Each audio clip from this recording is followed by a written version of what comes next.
আমার মার্কেট করে দিচ্ছে, প্রস্তাব দিচ্ছে। এখন আমি বাড়িতে যেতেছি জামালপুরে। আগে আমি ছেলেদেরকে দিচ্ছি করে আনন্দ করছি, ছেলেরা এখন আমার কেনাকাটা করে আনন্দ ওদের, আমারও মনে আনন্দ।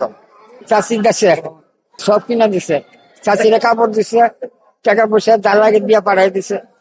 চিন্তা থাকতো পোলা পানি আসতেছে, কখন কারে কি দিব জানা বানা যাই কিছু আমরা কামাই রুজি করে ছেলেদেরকে আনন্দ ভাবে রাখছি। এখন ছেলেরা আমাদেরকে আনন্দ ভাবে রাখে, এটি আমার খুশি।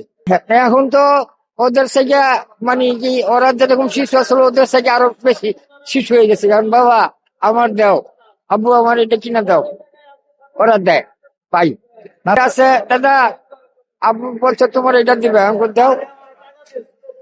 নাতিরা আমাকে আরো দেয়, আমি দিমু, ওরাই আমার দেয়, আদর করে বেশি। আমি ছেলেদেরকে লালন পালন করছি, কেনাকাটা করে দিছি, ওদেরকে আনন্দ রাখছি। এখন আমার শেষ কাটালে ওরা আনন্দ থাকে, ওইটাই তো আমার আনন্দ। ওদেরকে কিনা দিছি তখন আমার কাছে বেশি আনন্দ লাগছে। আমার ছেলে পেলে আমি কেনাকাটা করেছি, মানে পোলাপানের লাগে চলতেছে ফিরতেছে, ওইটি আমার আনন্দ। আর এখন পোলাপানে কেনাকাটা করেছে, মানুষের দেখলে ছেলেরা দেখে হ্যাঁ সুখে, হ্যাঁ কোনো অভাব নেই, ছেলেরা আনন্দ তো রাখছে। এই হলো ইতিহাস, দুনিয়া পৃথিবী জুড়ে এটি আছে সবার কাছে।